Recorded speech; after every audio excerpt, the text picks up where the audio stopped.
पंजाब में स्थित सिख धर्म के 3 तख्त साहिबान वाले शहरों को पावन शहरों का दर्जा देना पंजाब सरकार के लिए बड़े सौभाग्य की बात है।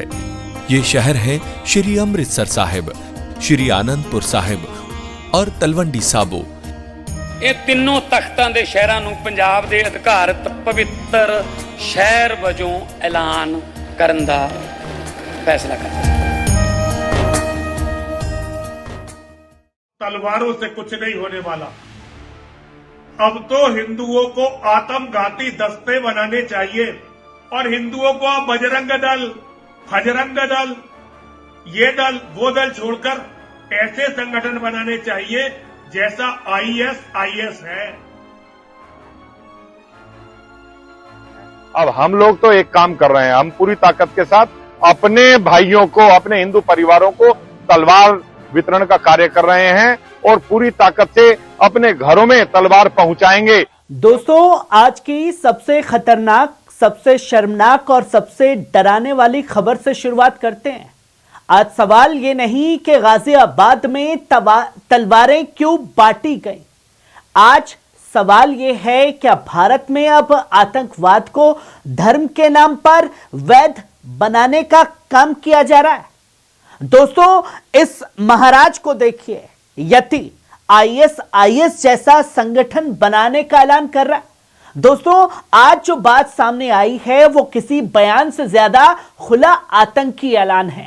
जब कोई व्यक्ति खुलेआम ये कहे कि आईएस जैसा संगठन बनाना चाहिए, तो दोस्तों ये भाषण नहीं होता, ये आतंकी घोषणा होती है। और मैं यहां साफ कर दूं कि आईएस कोई विचारधारा नहीं है। आईएस कोई अंतर्राष्ट्रीय आतंकी संगठन है जिसके नाम से पूरी दुनिया डरती है, क्योंकि दहशतगर्दी फैलाना इनका मकसद है। तो सवाल यह उठता है, क्या भारत का संविधान आतंकी संगठन बनाने की इजाजत देता है? क्या भारत का कानून फिदाइन हमलों की बात करने की इजाजत देता है, या फिर कानून सिर्फ नाम देकर बदला जाता है और 100 खून माफ कर दिए जाते हैं? संविधान असल में कहता क्या है? दोस्तों, भारत का संविधान बहुत साफ है। जो यति जैसे आतंकियों को अपने दिमाग में ठूसने की जरूरत है। आर्टिकल 19 कहता है अभिव्यक्ति की आजादी, लेकिन हिंसा भड़काने की नहीं। यूएपीए में साफ कहता है कि आतंकवाद की सोच, आतंक की तारीफ या आतंक की प्रेरणा सीधा अपराध है। तो फिर सवाल यह उठता है, यति के ऊपर यूएपीए क्यों नहीं लगा? यति के ऊपर एनएसए क्यों नहीं लगा? यति के ऊपर एटीएस कहां है, एनएसए कहां है? तलवार बांटना डिफेंस नहीं है, आतंक की ट्रेनिंग है। दोस्तों, घर घर जाकर तलवार बांटना डिफेंस नहीं होता है। यह खास तौर पर होता है भीड़ को हथियार बंद करने का तरीका, युवाओं के दिमाग में जहर भरने का एक खुला आतंकी सोच। और याद रखिए, आतंकवाद की शुरुआत हमेशा खतरे के बहाने से होती है कि भैया फला जो है हमें मार देगा, इसलिए यह कदम उठाओ। आज ये कहा जा रहा है कि डिफेंस के लिए, कल कहा जाएगा हमला जरूरी है, अब हमला कर दो। कौन ऐसे आतंकियों को शय दे रहा है? अब आतंकियों के नाम गिन लीजिए और ध्यान से सुनिए दोस्तों, क्योंकि ये गोदी मीडिया जो है वो बताने वाला हरगिज नहीं है। आतंकी मोहित सिंह, आतंकी देवेंद्र बघेल, आतंकी उजाला सिंह, इनके पास से 8 तलवारें बरामद हुई। तलवारें अपने आप नहीं आई, तलवारें हवा से नहीं टपकी, तलवारों का इंतजाम किया सरगना पिंकी चौधरी ने। और अब सवाल यह भी बनता है कि आखिरकार सरगना पिंकी चौधरी कहां है, फरार क्यों है, किसकी शय पर उसे फरार किया गया है? यह आतंकियों को तो गिरफ्तार कर लिया, पर सवाल एक और बनता है, मास्क पहनने की इजाजत किसने दी इन आतंकियों को? दोस्तों, एक बात समझ से परे है, इस तस्वीर को गौर से देखिए।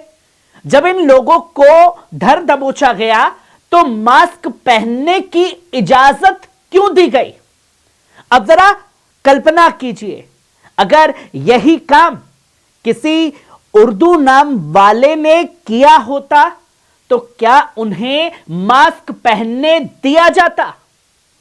और सवाल यह है, या उनका जुलूस निकाला जाता? कैमरे का फोकस चेहरे पर हो चुका होता और जूम करके चेहरा दिखाया जाता।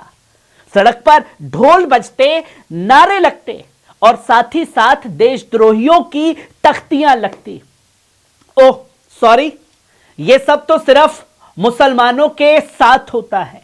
यहां भगवाधारियों के लिए, भगवा गमछा ओढ़े लोगों के लिए सब चीज माफ है। दोस्तों, आज यही सच्चाई दुनिया के सामने है। अगर नाम सही है तो तलवारें भी माफ, अगर झंडा सही है तो आतंकी बयान भी माफ, अगर पहचान सही है तो कानून अंधा बन जाता है, लेकिन अगर पहचान बदली तो बुलडोजर तैयार रहता है।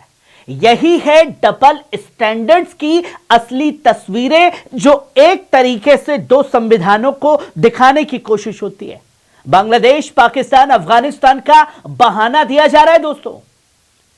दोस्तों, दूसरे देशों में जो भी जुल्म हुआ वो इंसानियत के खिलाफ है, लेकिन एक सवाल, क्या दूसरे देशों के जुल्म का जवाब भारत में आतंक फैलाकर दिया जाएगा?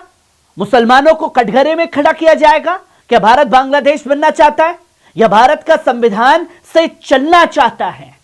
अगर हर मुल्क दूसरे मुल्क की हिंसा का बदला अपने यहां लोगों से लेने लगा तो सोचिए क्या होगा। पुलिस प्रशासन पर सीधे सवाल बनते हैं और बात करते हैं पुलिस और प्रशासन की। जब ये लोग खुलेआम घूम रहे थे, पुलिस कहां थी? जब तलवारें बांटी जा रही थी तो इंटेलिजेंस कहां सोया हुआ था? जब आतंकी सोच बोली जा रही थी तब एफआईआर क्यों देर से लिखी गई? और सबसे बड़ा सवाल, ऐसे लोग अब तक खुले कैसे घूम रहे हैं? कहां है आतंकियों का सरगना पिंकी चौधरी? क्यों गिरफ्तार नहीं हुआ आतंकियों का सरगना यति नरसिंहानंद? और मैं साफ कह दूं, यह धर्म नहीं है और यह ना ही भक्ति है और यह आस्था का सवाल भी नहीं है। यह आतंक की फैक्ट्री है जो युवाओं को हथियार थमाकर नफरत की ट्रेनिंग दी जा रही है। और आज निशाना मुसलमान है, कल कोई और होगा। क्रिसमस पर रिजल्ट सामने आ चुके हैं। आतंक किसी भी मजहब पर नहीं रुकता। और आखिरी सवाल और आखिरी बात दोस्तों आप लोगों से है, अगर आज इस पर कोई कड़ा एक्शन नहीं हुआ तो कल कोई पूछेगा, जब खुले तौर पर यह सब चीजें की जा रही थी तब कहां थे? पल पल न्यूज इस आतंकी सोच के खिलाफ खड़ा है। मैं हूं नदीम अकरम और आप देख रहे हैं पल पल न्यूज।